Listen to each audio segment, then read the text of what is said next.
to create good mindset habits.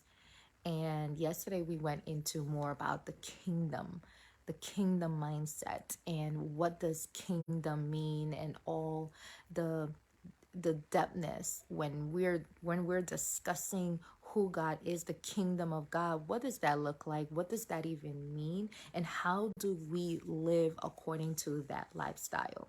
Now, many of you in this group are could be feeling confused about what does that have to do with, natural hair. But I'm going to tell you this for sure. The only reason why I am here today was because there was a shift in my mind that needed to be made. And I think a lot of natural hair kind of related companies or influencers don't really focus on this aspect when it comes to building your confidence, not in yourself, but in the image of the person who created you, in the image of the creator who created you, which is our Father, which is God in heaven.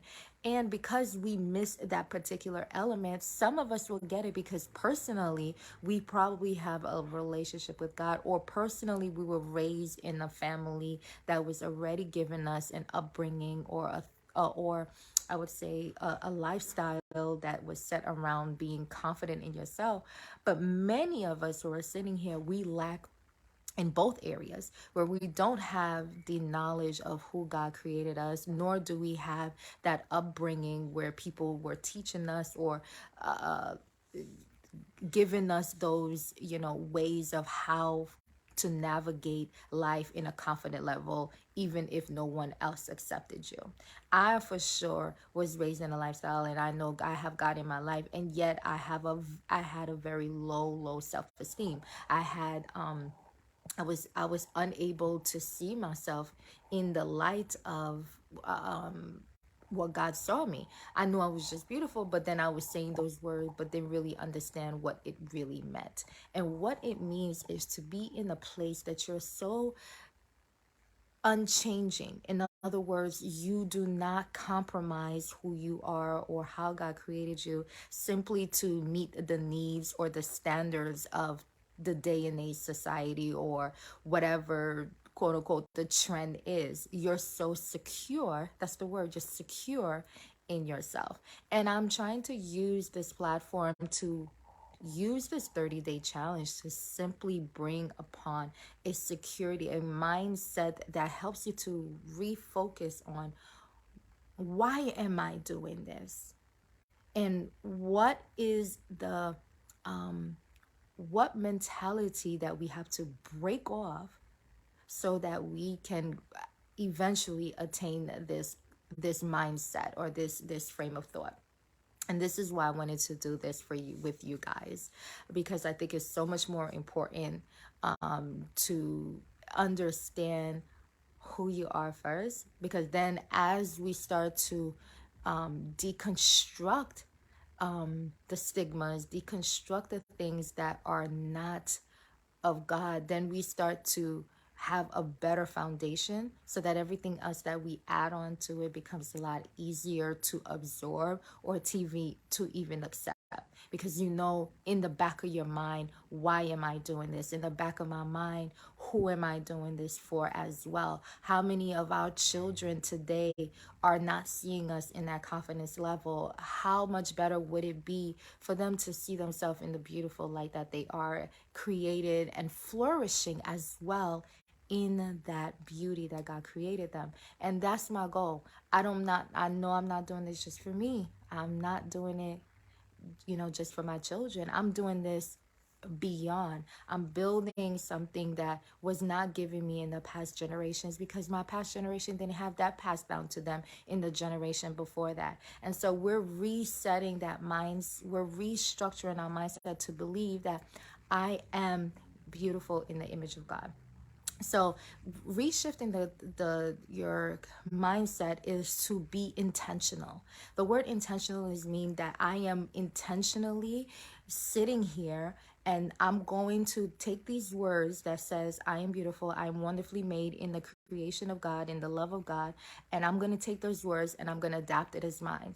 It's not really adapting because those words were given onto you and spoken onto you. But because we have other thoughts processed, like I'm not good enough, I'm not pretty enough, I am, or I am ugly, or I am this, I'm giving myself another vision, another lingo that speaks life into myself. So yes, I am wonderfully made in the creation of God.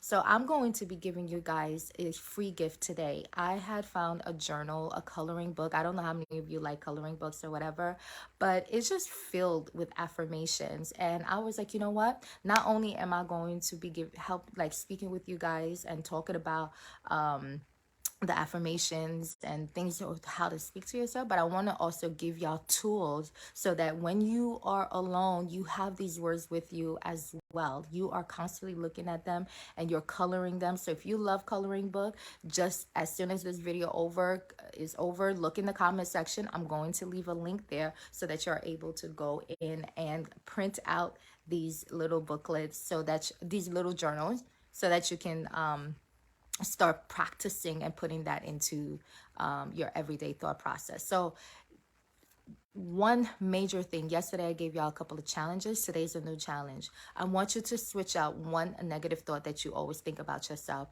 and I need you to find the opposite of that, something positive. So think of one negative and then find a positive thought that you can, swap it out for.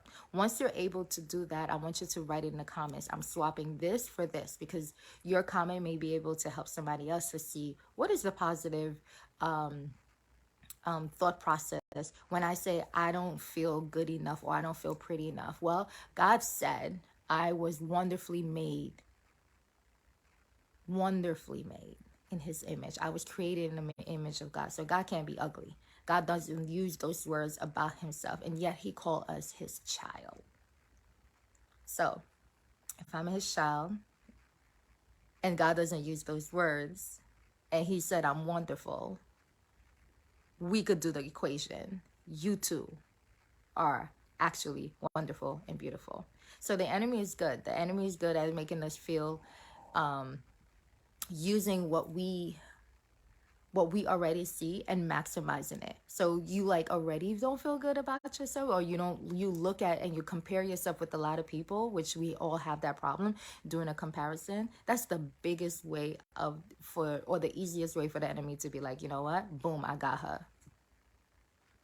Because you'll always see some type of lack. So even if you had everything and you look at somebody and now you realize you don't, how do you be self-secure in what you already have? Knowing that everything that you are, everything that you have is good enough. Because God said it was enough for him.